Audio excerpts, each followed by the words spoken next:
A rugged gunslinger who stared down death in the Wild West, a grizzled cop who asked villains if they felt lucky, a director who turned raw human stories into Oscar gold, all while fathering 8 children through a maze of marriages, affairs, and secrets that could fill a blockbuster script of their own. But what if the real Clint Eastwood, now 95 and still plotting his next film in 2025, holds more twists than any of his movies? From surviving a plane crash in shark-infested waters to navigating heartbreaks that echo his on-screen tragedies, we're peeling back the layers of a Hollywood titan whose life proves that true legends are forged in silence, grit, and unbreakable will. Strap in, this isn't just a biography. It's the untold epic of the man who redefined toughness, only to reveal his deepest vulnerabilities off-screen. For more than 7 decades, Clint Eastwood has loomed large as an unassailable pillar of American cinema, a figure whose stoic presence has embodied the essence of resilience, moral ambiguity, and timeless masculinity. Born Clint Eastwood Jr. on May 31, 1930, in San Francisco, California, during the harrowing grip of the Great Depression, his arrival into the world was anything but ordinary. Weighing in at a hefty 11 pounds, 6 ounces, nurses dubbed him Samson for his impressive size, a nickname that foreshadowed the larger-than-life persona he would cultivate. His parents, Clint Eastwood Sr., a steelworker and migrant laborer, and Ruth Runner, a factory worker, navigated the economic turmoil by relocating frequently across Northern California towns like Sacramento, Pacific Palisades, and Redding. This nomadic existence instilled in young Clint a profound sense of independence and self-reliance. As he later reflected in a 2010 interview with The Guardian, "You learn to rely on yourself because you're always the new kid." The family's modest means meant no luxuries. Eastwood recalled scavenging for food and wearing hand-me-downs, experiences that hardened him early. Educationally, Eastwood's path was as erratic as his family's moves. He attended Piedmont Middle School, but was held back due to poor grades, eventually transferring to Oakland Technical High School, where he graduated in 1949. School wasn't his forte. He was more drawn to manual labor and extracurricular mischief, including writing obscene notes on school property that got him expelled from one institution. Post-high school, he dabbled in odd jobs, logging in Oregon, steelworking in Seattle, and even playing piano in local bars, before enrolling briefly at Los Angeles City College to study music. But fate intervened with the draft in 1951 during the Korean War. Stationed at Fort Ord, California, as a swimming instructor, Eastwood avoided combat but faced a near-fatal ordeal in 1951. Hitchhiking back from leave, he boarded a Navy torpedo bomber that crashed into the Pacific Ocean off Point Reyes due to fuel shortage. Swimming 3 miles through freezing, shark-infested waters with the pilot, Eastwood later quipped in interviews, "I just kept swimming because stopping meant dying." This brush with death, detailed in his 1996 biography, Clint Eastwood, a biography by Patrick McGilligan, cemented his philosophy of quiet endurance. Survival isn't about noise, it's about calm and grit. Hollywood's gates didn't swing open easily for the tall, lanky Eastwood, standing at 6'4", with a distinctive squint and prominent teeth that agents mocked as too awkward. Starting in 1954 with uncredited roles in Beam, Move is Like Revenge of the Creature, 1955, and Tarantula, 1955, he scraped by digging swimming pools and pumping gas. His big break arrived in 1958 with the CBS Western series Rawhide, where he portrayed the hot-headed cowboy Rowdy Yates for 8 seasons, 1959–1965. The show, peaking at no 6 in ratings, paid him modestly $750 per episode initially, but the grueling 12-hour days honed his craft. Eastwood grew frustrated with the formulaic scripts, later telling Playboy in 1971, "I felt the less he said, the stronger he became." This minimalist approach became his signature. International stardom exploded with Sergio Leone's Dollars trilogy, filmed in Spain on shoestring budgets. A Fistful of Dollars in 1964, a remake of Akira Kurosawa's Yojimbo, introduced Eastwood's man with no name, a poncho-clad, cigarette-chomping anti-hero whose unblinking glare and sparse dialogue redefined the Western, despite initial U.S. flops and lawsuits from Kurosawa. Trilogy, for a few dollars more, 1965, and The Good, the Bad, and the Ugly, 1966, grossed millions worldwide, propelling Eastwood to no. 5 on Quigley's Top 10 Money-Making Stars poll in 1968. Leone praised Eastwood's face like a block of marble, noting in interviews how his silence amplified tension. Back in America, Eastwood starred in hits like Hang 'Em High, 1968, and Where Eagles Dare, 1968 with Richard Burton, but it was Dirty Harry, 1971, that cemented his icon status. As Inspector Harry Callahan, a no-nonsense San Francisco cop battling bureaucracy and criminals. Eastwood's infamous line, "Do I feel lucky? Well, do you, punk?" captured America's post-Vietnam angst over crime and justice. The film sparked controversy for its vigilante themes, with critics like Pauline Kael calling it fascist, but it spawned 4 sequels and influenced cop genres forever. Eastwood's ambition extended beyond acting. In 1967, he founded Malpaso Productions, named after a creek near his Carmel home, to gain creative control. His directorial debut, Play Misty for Me, 1971, a psychological thriller about a stalker, showcased his efficiency, often wrapping scenes in one take. As a director, Eastwood favored naturalistic performances and minimal interference, telling actors, "Don't just do something, stand there." His masterpieces include The Outlaw Josie Wales, 1976, a revisionist Western he directed after firing Philip Kaufman, earning praise for its anti-war undertones.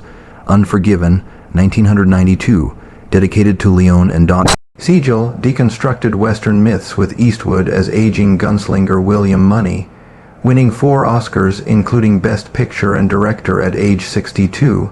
It explored violence's toll, with Eastwood noting in a 1992 Los Angeles Times interview, "It's about the futility of it all." At $74 million, Baby, 2004, clinched another Best Picture and Director Oscar, a heart-wrenching boxing tale starring Hilary Swank, who won Best Actress. Eastwood composed the score himself, a talent he displayed in films like Mystic River, 2003, earning 6 Oscar nods for its dark exploration of childhood trauma. His later works tackled historical and contemporary issues. Letters from Iwo Jima, 2006, paired with Flags of Our Fathers, presented WW2 from Japanese perspectives, earning a Golden Globe for Best Foreign Language Film. Changeling, 2008, starred Angelina Jolie in a story of corruption, while Gran Torino, 2008, featured Eastwood as a racist Korean War vet finding redemption, grossing $270 million. American Sniper, 2014, about Navy SEAL Chris Kyle, became his highest-grossing film at $547 million, but stirred debate over its portrayal of the Iraq War. Eastwood defended it in a 2015 interview, saying, "It's about the conflict within a man." The Mule, 2018, where he starred as a 90-year-old drug courier and cry macho, 2021, reflected aging themes. As of August 2025, at 95, Eastwood is prepping a new film, Juror No. 2, released in late 2024, but with ongoing buzz, and shaded Hollywood's remake Obsession in a Variety interview on May 31, 2025. "Do something new or stay at home." He debunked a phony Austrian interview in June 2025, calling it entirely phony via Deadline, highlighting his disdain Misinformation. Awards abound. 4 Oscars, 4 Golden Globes, the AFI Lifetime Achievement 1996, France's Legion d'Honneur 2007, and Italy's David di Donatello.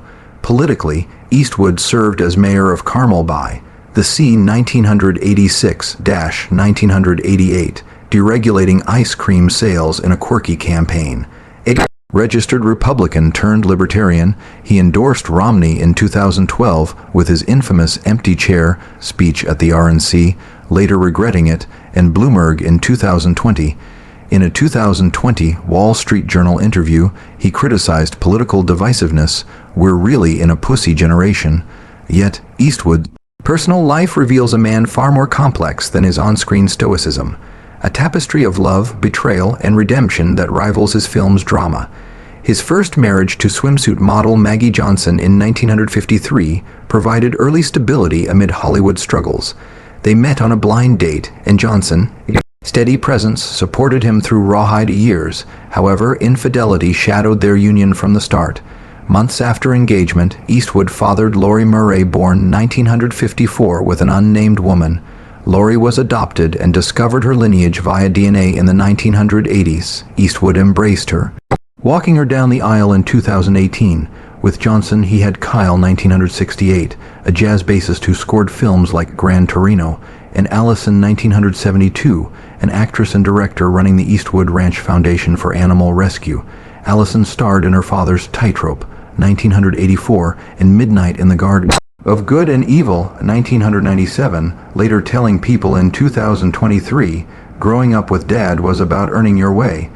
The marriage, strained by Eastwood's absences and affairs, ended in divorce in 1984 after 31 years, with Johnson citing irreconcilable differences. One enduring affair was with stuntwoman Rox and Toonies, beginning on Rawhide in 1959 and lasting 14 years. Toonies, a dancer and actress, shared Eastwood's independent spirit. Their daughter, Kimber 1964, born amid secrecy, pursued acting and makeup, appearing in Absolute Power 1997. Kimber spoke fondly in a 2024 interview, crediting Eastwood's work ethic. He taught me to be self-reliant. This parallel life highlighted Eastwood's duality, public family man, private philanderer. The most tumultuous relationship was with actress Sandra Locke, starting in 1975 on The Outlaw Josie Wales. Locke, nominated for an Oscar for The Heart is a Lonely Hunter, 1968, believed Eastwood's promise of monogamy, undergoing 2 abortions and a tubal ligation at his urging. They co-starred in 6 films, including Every Which Way But Loose, 1978. But betrayal emerged. During their union, Eastwood fathered Scott, 1986, and Catherine, 1988, with flight attendant Jacelyn Reeves. Locke discovered this in 1989, describing it as devastating. In her 1997 memoir, The Good, the Bad, and the Very Ugly, their 1989 split led to a palimony suit settled for $1.5 million and a Warner Bros. Directing deal, followed by a fraud suit. In 1995, Locke, who died in 2018, wrote bitterly, "I thought I had found the one who would never hurt me. I was wrong." Scott Eastwood's story is particularly poignant, embodying the scars of Eastwood's choices. Born Scott Reeves in Monterey, California, his birth certificate cruelly read "Father declined," a legal denial that haunted his Hawaii upbringing with Reeves. Far from Hollywood, Scott served and studied communications at Loyola Marymount University, but the absence festered. In a 2015 Esquire interview, he admitted, "I didn't understand why he wasn't there." Changing his name to Eastwood in his 20s, Scott rejected nepotism, bartending, and auditioning anonymously. "My dad wouldn't give me a dime," he told GQ in 2016. Early rejections included losing a role in American Sniper, 2014, directed by his father. Yet, collaborations followed: Gran Torino, Invictus, 2009, and Trouble with the Curve, 2012. Scott's career surged with The Longest Ride, 2015, Suicide Squad. 2016, Pacific Rim Uprising. 2018, And I Want You Back. 2022. In 2025, he stars in Alarum with Sylvester Stallone and the Colleen Hoover adaptation Regretting You, alongside Dave Franco and Allison Williams, set for October release. Tragedy struck Scott in 2014 when girlfriend Jewel Brangman died in a car accident from a faulty airbag. It haunts me every day, he confessed to GQ. Despite pain, Scott speaks respectfully of Eastwood, noting in a January 2025 New York Post update after Christina Sandra's death, "Dad's doing good, rallying the family." He expressed directing ambitions in a movie web interview inspired by Eastwood and Stallone. "I've learned from the best." Catherine Eastwood, Scott's sister, born 1988, has written screenplays and acted in Jersey Boys, a 2014. Post-Locke, Eastwood dated Frances Fisher, with whom he had Francesca 1993. Francesca, actress in Fargo, and Old, 2021, faced controversy in January 2025 with a domestic violence arrest, per E! News. Their relationship ended amicably in 1995. Eastwood's second marriage to TV anchor Dina Ruiz in 1996 brought daughter Morgan 1996, who appeared in $1 Million Baby. The union, featured on Mrs.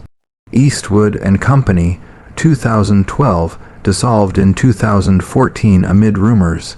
Dina told People in 2014 it was the worst thing, but they co-parent amicably. In later years, Eastwood found solace with Christina Sandra, a hostess at his Mission Ranch Hotel, starting in 2014. Described as caring by Eastwood, she attended premieres until her sudden death on July 18, 2024, from cardiac arrhythmia at 61. Eastwood mourned, "I will miss her very much." In 2025, family unity shines. All 8 children support him, with reunions healing old rifts. Allison's foundation rescues animals, Kyle composes, and Scott updates We're Doing Good. Eastwood's paradoxes, and yielding on screen vulnerable off define him. From depression near a boy to 2025's defiant director, his life echoes Unforgiven, We All Have It Coming. Yet in family bonds there's redemption. As we close this saga, ponder if a 95-year-old legend can eye new horizons amid loss. What's stopping you from rewriting your story? Clint Eastwood isn't just cinema's monument. He's proof that grit endures, silence speaks, and humanity's flaws make the greatest tales. Thanks for the ride. Subscribe for more icons unmasked.